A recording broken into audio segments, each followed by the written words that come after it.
கும்பல்ல நல்லவன் யாரு அப்படிங்கறத எப்படி கண்டுபிடிக்கிறது? இதுக்கு ஒரு வேடிக்கை கதை உண்டு. என்னுடைய நண்பர் ஒருத்தருக்கு அவங்க பாட்டியம்மா சொன்ன கதையும் அது. அது என்ன கதைன்னா, ஒரு ஊர்ல ஒரு சமயம் பலமான மழை பெய்ய ஆரம்பிச்சுட்டுதான். இடி மின்னல் ரொம்ப கடுமையா இருந்திருக்குது. ஆரம்பிச்ச மழை வர வர கடுமையா ஆகிட்டு இருக்குதே தவிர நிக்கிற பாடா தெரியல. ஊரு ஜனங்கள்லாம் பார்த்தாங்க. இதுக்கு மேலேயும் வீட்டுக்குள்ள இருந்தா ஆபத்துங்கிறத புரிஞ்சுக்கிட்டாங்க. ஏன்னா வீடெல்லாம் இடிஞ்சி விழுந்துருமோங்கிற பயம்.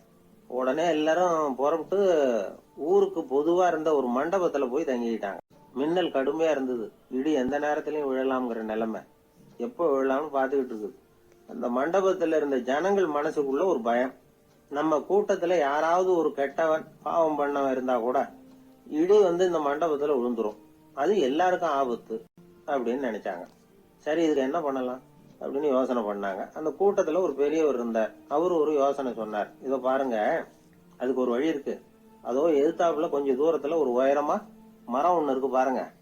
பொதுவா இடி சுலபமா விழறது அது மாதிரி உயரமான மரத்துலதான். நம்ம கூட்டத்துல இருக்கிறவங்க எல்லாரும் ஒவ்வொருத்தரா போய் அந்த மரத்தை தொட்டு விட்டு திரும்பி வந்துடணும்.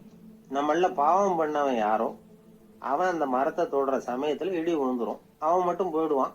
மண்டபத்துல இருக்கிற நாமெல்லாம் பொழைச்சிக்கலாம் அப்படின்னு ஐடியா கொடுத்தாரு அந்த பெரியவர். இது நல்ல யோசனையா பட்டது. எல்லாரும் ஒத்துக்கிட்டாங்க. ஒவ்வொருத்தரா போய் அந்த மரத்தை தொட்டு விட்டு திரும்பி வந்தாங்க. இடி எதுவும் விழல.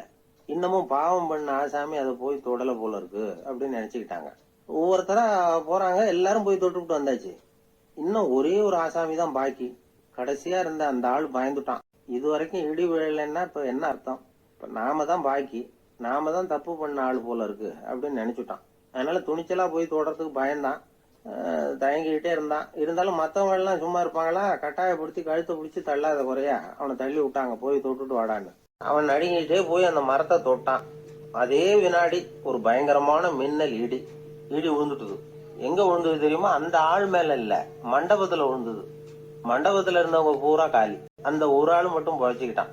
இந்த ஒரு ஆளை காப்பாத்துறதுக்காக தான் இடி மண்டபத்துல விழாம இருந்திருக்குது. இதுதான் கதை. அதனால நல்லவங்க எப்படியும் தப்பிச்சுக்குவாங்க அப்படிங்கறது ஒரு நீதி.